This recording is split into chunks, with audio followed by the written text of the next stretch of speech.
Eu já, incontinente por 15 minutos, passo a palavra à doutora Aline Miranda. Ela é juíza do Tribunal de Justiça do Estado de São Paulo, pós-graduada em Direito Notarial e Registral pela Escola Paulista da Magistratura. É uma honra recebê-la aqui.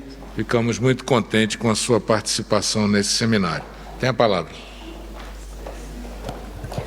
Muito obrigada, corregedor. Eu, desde logo, parabenizo os organizadores e toda a assistência desse evento pela grandiosidade que ele ostenta. E eu também, desde logo, registro os meus agradecimentos pelo convite e pela confiança ao Centro de Investigação de Direito Público da Faculdade de Direito da Universidade de Lisboa, especialmente na pessoa do professor Carlos Blanco de Moraes, jurista que muito admiro, que muito respeito e que muito me inspira. Ministro Luiz Felipe Salomão, nosso Corregedor Nacional de Justiça, Ministro Mauro Campbell Marques, Diretor-Geral da Escola Nacional de Formação e Aperfeiçoamento de Magistrados, a INFAM, Professora Alexandra Leitão, Professor Fernando Menezes, meu orientador no mestrado na Faculdade de Direito da USP. Cumprimento também as autoridades todas aqui presentes, já mencionadas e também aquelas não mencionadas.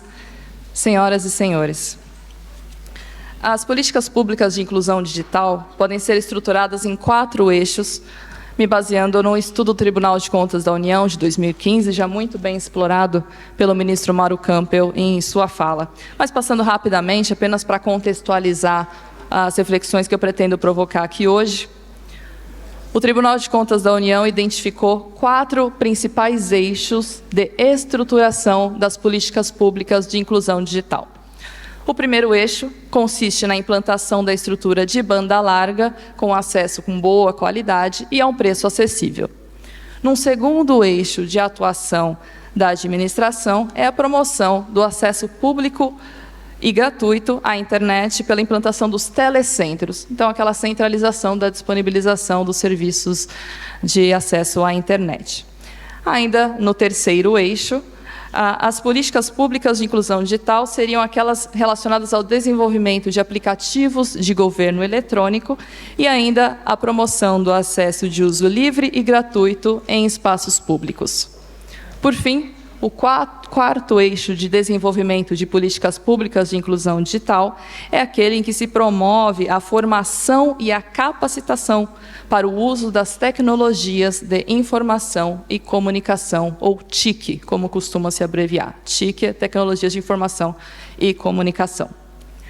E é especialmente neste quarto eixo que eu pretendo acomodar as minhas reflexões a partir de agora.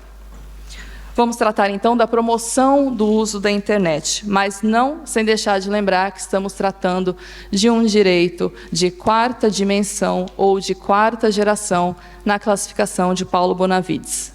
Nós estamos tratando de um contexto marcado pelos impactos da globalização, pelo entrelaçamento de direitos à democracia, à informação, ao pluralismo, tudo isso permeado com a vinda e o desenvolvimento cada vez mais acelerado das tecnologias de informação e comunicação. E eu lembro ainda que o acesso à internet já foi expressamente reconhecido pela ONU como um direito humano. Esse marco veio num relatório de 2011, elaborado pelo Conselho de Direitos Humanos da ONU, em que se reconheceu o acesso à internet como um direito humano indispensável a outros direitos humanos. É um direito humano para aumentar a transparência no exercício de poder, para permitir acesso à informação, para facilitar a participação ativa dos cidadãos na construção de sociedade democrática, para combater a desigualdade e ainda para acelerar o desenvolvimento e o progresso. Por isso, ainda neste relatório, está a recomendação de que o acesso à internet deve ser prioridade de todos os estados. E notem que a recomendação não se limita a uma preocupação com aqueles 3 primeiros eixos de políticas públicas, que consistem essencialmente na promoção de infraestrutura. O último parágrafo desse relatório, o parágrafo 88, a última recomendação, trata especificamente da previsão quanto aos estados promoverem habilidades de alfabetização em internet, o que não se limitaria a habilidades básicas, mas também ao esclarecimento de benefícios do uso da internet e do uso responsável da internet. Em termos de legislação brasileira sobre o assunto, eu destaco a Lei do Marco Civil da Internet. É a Lei 12.965, de 23 de abril de 2014, que estabelece princípios, garantias, direitos e deveres para o uso da internet no Brasil. E apesar de publicada em 2014, na verdade, o anteprojeto foi apresentado em 2011, baseado em discussões que começaram em 2009, no momento em que se procurava um texto que combinasse direito e internet, direitos fundamentais e desenvolvimento econômico e cultural. Tratou-se de iniciativa da Secretaria de Assuntos Legislativos do Ministério da Justiça, em parceria com o Centro de Tecnologia e Sociedade da Escola de Direito da Fundação Getúlio Vargas, do Rio de Janeiro. E dentre os fundamentos dessa disciplina legal, eu destaco os direitos humanos e o exercício da cidadania em meios digitais, com o reconhecimento expresso de que o acesso à internet é essencial ao exercício da cidadania. E a Lei 12.965, igualmente, não se limita a tratar de questões afetas à infraestrutura. Em diálogo aqui direto e específico com as falas que me antecederam, especificamente a fala do professor Fernando sobre a legislação de educação, no artigo 26 da Lei do Marco Civil da Internet, o legislador estabelece que a prestação da educação, em todos os níveis de ensino, inclui a capacitação para o uso da internet como ferramenta para o exercício da cidadania, promoção da cultura e desenvolvimento tecnológico. Ainda falando em termos de legislação brasileira, tudo indica que, muito em breve, teremos uma previsão constitucional específica sobre a inclusão digital como direito fundamental. Está em tramitação a proposta de emenda à Constituição 47 de 2021, já aprovada por unanimidade no plenário do Senado, que agora segue para a Câmara, já com parecer favorável pela Comissão de Constituição, Justiça e Cidadania, que acrescenta o inciso 80 no rol do artigo 5º da Constituição da República Federativa do Brasil. Esse inciso teria o seguinte texto, abre aspas, é assegurado a todos o direito à inclusão digital, devendo o poder público promover políticas que visem ampliar o acesso à internet em todo o território nacional, na forma da lei. Repito, é assegurado a todos o direito à inclusão digital, devendo o poder público promover políticas que visem ampliar o acesso à internet em todo o território nacional, na forma de lei. No texto de justificação da PEC 47 de 2021, assinado pela senadora Simone Tebet, é reconhecido que o exercício da cidadania e a concretização de direitos sociais, educação, saúde, trabalho, dependem da inclusão digital. E faz a ressalva que o acesso à internet é apenas um dos instrumentos, de modo que seja considerado incluído digitalmente aquele que, além do acesso, tenha a capacidade de análise dos conteúdos disponíveis para formar a opinião de maneira crítica. E nessa tendência de se combater o gap digital, infoexclusão, exclusão digital, vale a reflexão, ainda que muito breve, sobre algumas terminologias adotadas nesse contexto de capacitação para o uso da internet. Terminologias aqui já referidas no discurso do ministro Mauro Campbell, da professora Alexandra Leitão e até no discurso do professor Fernando Menezes. Eu apresento 3 conceitos, sendo os 2 primeiros mais recorrentes. E eu estou aqui a falar de alfabetização digital, letramento digital ou literacia digital, a gente encontra a mesma expressão com as duas traduções, que na verdade vem da tradução do termo em inglês, e ainda o conceito de emancipação digital.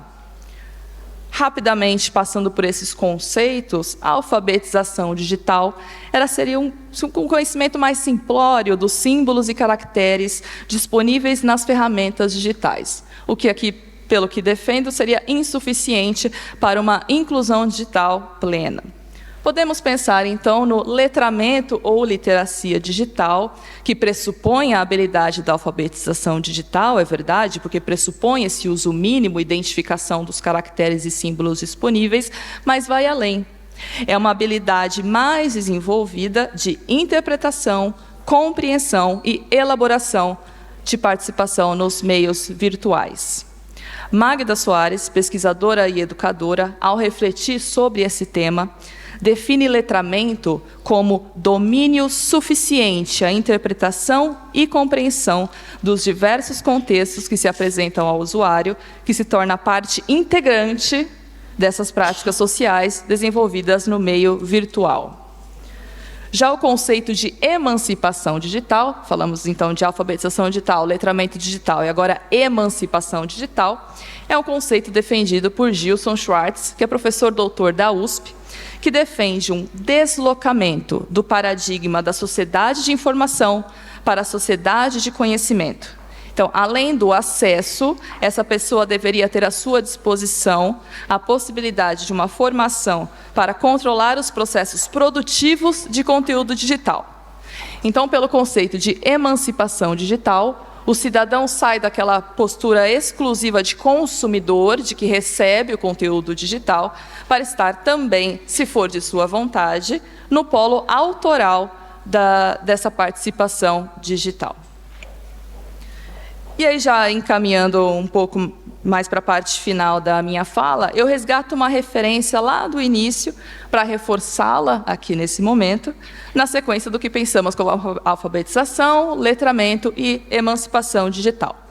Eu lembro que lá na recomendação da ONU, como eu mencionei há pouco, há uma recomendação específica no sentido da inclusão digital, promover também esclarecimentos sobre os benefícios do acesso à internet. Pela pesquisa TIC Domicílios de 2022, que esteve até mencionada naquele questionário que foi distribuído para as senhoras e para os senhores, falta de habilidade, preço e falta de interesse foram os 3 principais motivos para 36 milhões de brasileiros nunca terem utilizado a internet. Falta de habilidade, preço e falta de interesse. Esse resultado é da pesquisa TIC Domicílios de 2022, do ano passado, divulgada recentemente. Então, vejam, é necessário, além de conscientizar as pessoas sobre as transformações tecnológicas, promover a credibilidade dos serviços públicos prestados por ferramentas digitais. Trago aqui algumas situações exemplificadoras, muito constantes do nosso cotidiano, para a gente refletir como é importante promover essa credibilidade, essa confiança nos serviços prestados, utilizando-se uma ou outra ferramenta digital. Eu não estou nem falando sobre um serviço prestado exclusivamente no meio digital, mas que conte com ferramentas, com acessórios, com instrumentos digitais. Tenho aqui os meus colegas do extrajudicial, certamente poderão testemunhar o quanto acontece, com qual frequência acontece, de um usuário do serviço ir até o balcão, pedir uma certidão, e não se contentar com aquela certidão enquanto não tiver um rabisco à caneta ali naquela certidão, porque a pessoa não entende que na lateral é uma assinatura digital, ou tem um selo, enfim, algo que substituiria uma assinatura que, na verdade, se torna para nós hoje um rabisco. As pessoas não entendem, as pessoas não conhecem, as pessoas estranham. Há um descolamento desse conhecimento de muitas pessoas da sociedade, até de pessoas que usam os serviços extrajudiciais, por exemplo. Ou até pensando na minha prática judicial, eu sou juiz em São Paulo, e é muito constante nós percebemos as dificuldades das pessoas compreenderem que na realização de uma audiência virtual, mesmo que a coleta de provas, o testemunho seja por um celular, dentro da casa da pessoa, que é como a gente faz a conexão para as audiências virtuais, aquele ato continua sendo um ato solene e formal que será utilizado como elemento de instrução de um processo para ser sentenciado. As pessoas têm muita dificuldade de compreender a seriedade daquele momento. A gente percebe a postura diferente dessas pessoas, de testemunhas, partes e até de alguns advogados. É uma postura muito diferente de quando as pessoas se deslocam até os fóruns e realizam as audiências presenciais e da realização das audiências. Obrigada. E da realização das audiências das teleaudiências que nós fizemos, que são as audiências pelos meios virtuais. Então, é evidente que uma mudança cultural, ela não se impõe. Isso eu sempre digo, não se impõe uma mudança cultural, mas uma mudança cultural se constrói. E é importante que participemos ativamente da construção dessa mudança cultural. Não vamos impor, não podemos, seria impossível impor uma mudança cultural, porque ela não se sustentaria. Mas nós podemos, sim, construí-la para que ela se desenvolva com bases sólidas e permaneça, então, em constante desenvolvimento.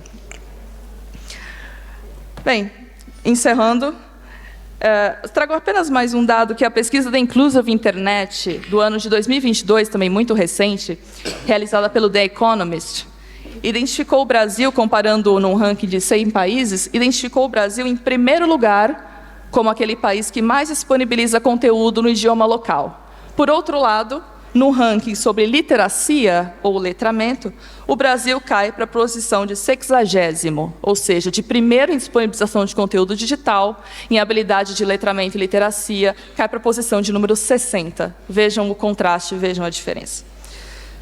Então, no olhar para essa necessidade da promoção de ampla inclusão digital, a meu ver, com todo respeito, é assentir com a ampliação da desigualdade e com o esvaziamento de grande parte das intenções que lastreiam a dedicação ao desenvolvimento da governança digital. Muito obrigada.